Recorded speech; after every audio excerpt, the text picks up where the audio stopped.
Hi everyone, in this video of Accelerated Chess Dragon, I'm going to be going over the third and final part of the two knights defense opening theory, and this basically will focus on something that's very similar to part 2, but it has one minor difference.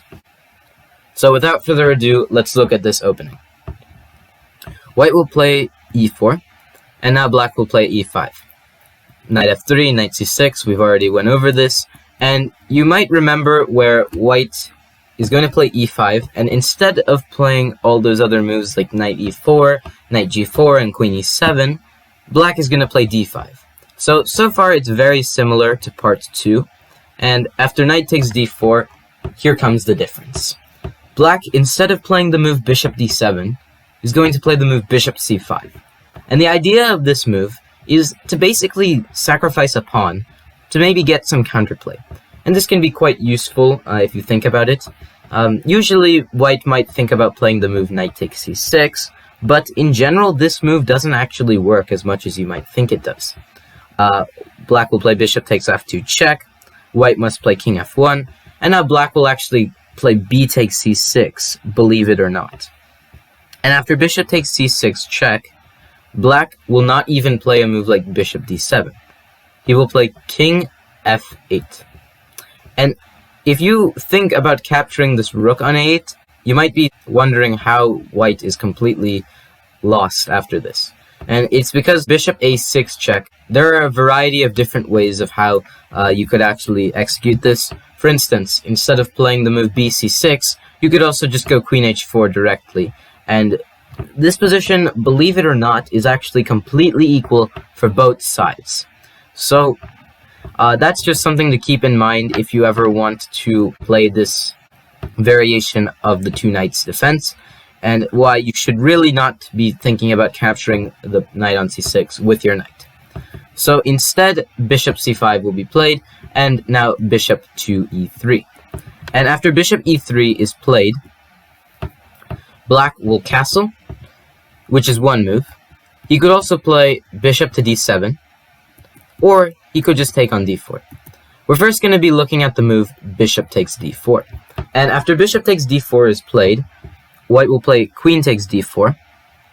We have castles, bishop takes c6, b takes c6, and now white will play knight c3. And like in part 2, white is going to try and get his knight into the c5 square. It's basically the weakest square in black's position whenever you give up your b5 bishop for the c6 knight, and when you double the black pawns.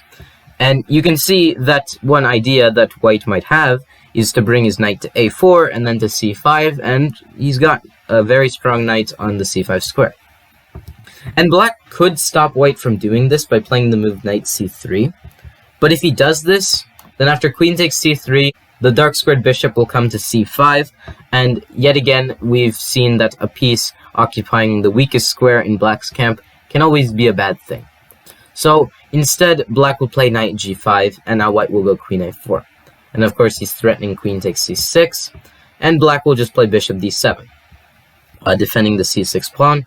White castles queenside, and knight e6. You may be wondering why c5 isn't being played, and it's actually because if you go for c5 in this position, white will just play queen h4.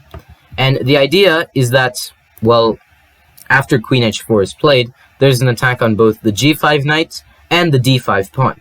And if you can't necessarily defend both of them, so let's say you play the move knight e6, then after queen takes d8, either rook captures the queen, then after the simple rook or knight takes d5, white should be way better. So it's best not to play the move c5, and instead play the move knight e6. And knight e6 is now threatening the move c5. Of course, now c5 is threatened with the idea of then playing d4 and winning a piece.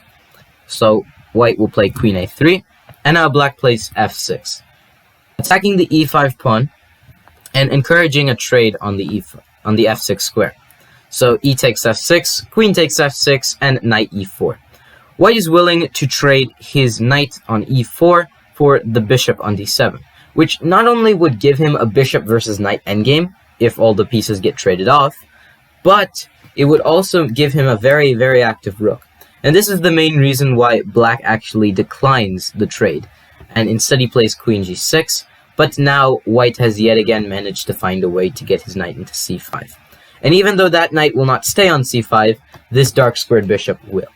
And already this is too much for white to have, and he has a very good positional advantage. And this is why, if endgames are going to arise in this variation, even though it is an opposite colored bishop endgame, if all the major pieces get exchanged off the board, white would stand slightly better than black. Now, another move you could think about instead of playing bishop takes d4 is actually just playing bishop d7.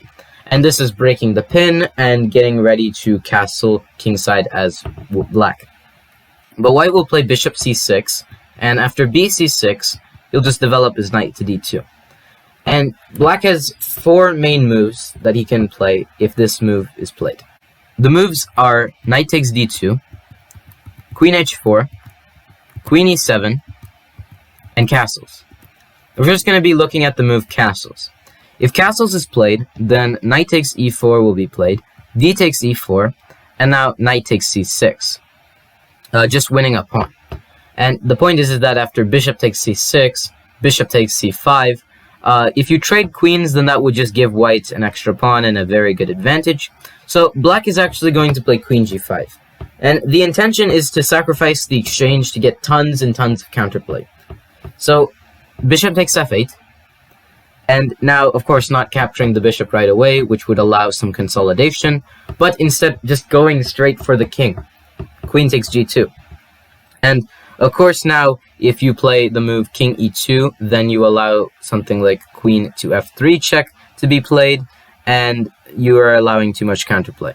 For instance, king to d2, and now, well, just the simple rook d8 check is very good. Bishop d6, queen takes f2 check, and even though you do have queen e2, this would end up into a position that is very much favorable for black. Since if you play king to d3, then you would run into bishop b5 check, followed by winning the queen. And if you go king to d1, then it would run into bishop f3, followed by winning the queen. So black would be better in both scenarios. So that is why it's hard to really suggest a move for white in a position where he would want to capture the rook on f8. So instead, white should just do the safer thing and play queen d2. And after queen d2 is played, the queen takes g2, and of course, now he's attacking the rook on h1, so you cannot capture on f8. So white will castle queenside. And this position is thought to be better for white, because the open g file can always be used to white's advantage.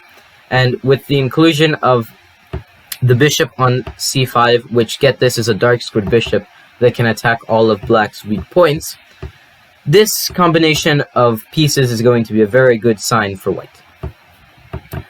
Another move you could think about playing instead of castles is queen e7. If queen e7 is played, then this actually gives white a lot of tactical opportunities. For instance, white can take on e4, and after d takes e4, he can play e6. And the idea is that now it doesn't matter which way you capture, whether it's with the bishop or with the pawn, you're losing. If f takes e6 is played, then there's knight c6, and this wins the pawn back, and it wins it back in a very nice tactical manner. Of course, if you play the move bishop takes c6 as black, then can you spot how white wins his piece back? It's queen h5 check. And after g6 is played, then queen takes c5. And basically, you still get a similar position where the bishop is on c5, the best square in black's position that white can occupy. And after a simple queenside castle, white shouldn't be too much worse. So that is why it's not a very good idea to play bishop c6. But black can trade the pieces off in a different way, with bishop b4 check. And after knight takes b4, queen takes b4 check, queen d2, black will actually grab the pawn on b2, and after castles, white should be better, mainly because he would get the open b file for himself. There is an opportunity of playing bishop to d4, followed by capturing on g7, and white in general would just have a very good position overall. So f takes e6 is one move. Now, you could also think about playing the move bishop takes e6. If bishop takes e6 is played, then this actually would lose a ton of material. And black would just have to resign the game after this next move is played. White will just play knight e6. And after knight e6 is played, of course, you're unleashing a double attack on the bishop on c5. And it doesn't matter how you go about this, you're losing a piece as black. If you play the move queen takes e6, the bishop just lost a defender. If you play f takes e6, then similar to the last variation, queen h5 check will be played. And that is why there is barely anything else to do. You could try bishop b4 check, but that would allow c3, which would get an attack on your bishop. So, black is now forced to play bishop takes e3, but it's lost after knight takes g7 check. King has to go to f8, and now knight f5. There's an attack on the queen, there's an attack on the bishop, and basically the point is if you play queen b4 check, then after c3, the threat on the king is now nullified, and now after knight takes e3, you are up a piece. Or black can try bishop f2 check, king takes f2, and queen c5 check to win the knight back, but it'll fail after knight e3. So, queen e7 is one of the worst moves to think about in a position like this. So, queen h4. Why not try this? If queen h4 is played, then this allows a very nice tactical variation for white. So, white will castle, and so will black. An exchange of the knights on e4, and now rook e1. Of course, now if you play queen takes e5, then there is knight takes c6. And the point of that being that if knight takes c6, bishop takes c6, bishop takes c5, there is no way for you to save material. You can try queen takes b2, but that would allow bishop takes f8, and even though white isn't exactly that good in the current moment, he has a lot of potential to get better in a few more moves. For instance, rook e3, a rook lift to either b3 or g3, and with the inclusion of the white queen, white is going to be a lot better. So that is why queen takes e5 does not work, and why instead black should play queen g6. And here, this is where the position gets very, very tactical. So white is going to play the move knight e6, and black could take the knight on e6, but instead he decides to play bishop e3. If black plays something like bishop or f, or even queen takes e6, it doesn't matter which way you capture. After bishop takes c5, yet again white has achieved a very strong piece in the weakest black square. And after b4 is played, and in inclusion with a3 and c3 just for backup in case a5 is tried, white is going to keep that bishop on c5 there basically forever. And it's going to be a great positional advantage for white, and essentially it's going to be a very big weakness for black. So that is why usually bishop takes e6, queen takes e6, or even f takes e6, they don't work. And instead why black is going to give up the exchange. So bishop e3, knight f8, and of course before capturing the knight, bishop f2 check, an intermediate move. King takes f2, rook takes f8, and now queen d4. Centralizing the queen, and now, of course, trying to aim at some of the weak pawns around the position, like a7. And here, you could play queen takes c2 check, but after simply rook e2 or even king g1, white would be better. There's still an attack on the a7 pawn, and also you've managed to find a way to include one of white's pieces into the attack, and this would just favor white. So bishop f5 instead, trying to put the bishop on the e4 square, which is somewhat of an outpost, and also trying to attack the c2 pawn. White will actually play king g1 and just allow the bishop to capture on c2, because after rook e2 is played, white will just take his time getting rid of all the queenside pawns, and with rook e2, white is also defending the g2 pawn from being captured, and in general this position would just be way better for white. So that leads us to our final move, which is knight takes d2. If knight takes d2 is played, then white will just play queen d2, both sides castle, bishop b6, knight b3, and if you remember from the part 2 video, it's a very similar idea. You try to occupy the c5 square with one of your pieces, and in this case it ends up being the knight. So that was bishop d7, but there's still one more move to cover, and that is, after bishop e3, castling. And castling is just going to give up the pawn on c6 for lots of activity. So knight takes c6, and now b takes c6. And here you do not play bishop takes c6 because it does allow bishop takes e3, and the opening up of the king side would allow a lot of counterplay for black. So you play bishop c5. It's important to know which piece to trade at what time. So knight c5, bishop c6, and now black plays an interesting move. And he plays bishop a6. And the idea of bishop a6 is to essentially stop the king from castling, but also to try get the queen into g5, and with the inclusion of the queen and the bishop, and also in some cases this knight on c5, a mating net can be formed, and it's going to be very hard for white to get out of it. So knight c3, just defending against ideas like queen g5 with ideas like knight e2. And that's a very good plan because you have basically gotten rid of the ideas that black can use to try checkmating you. And here white is actually going to encounter d4. And this is the only way that black can really get any counterplay, but by now black is very much lost. Bishop takes a8, d takes c3, and now queen takes d8. Black must take the queen on d8, but now b4. Now you're attacking the c5 knight, and you're not allowing c takes b2 to be played. And of course, if rook takes a8, then b takes c5, and white is better. So knight e6 is played, bishop c6, and now the rook tries to get activity by going to d2.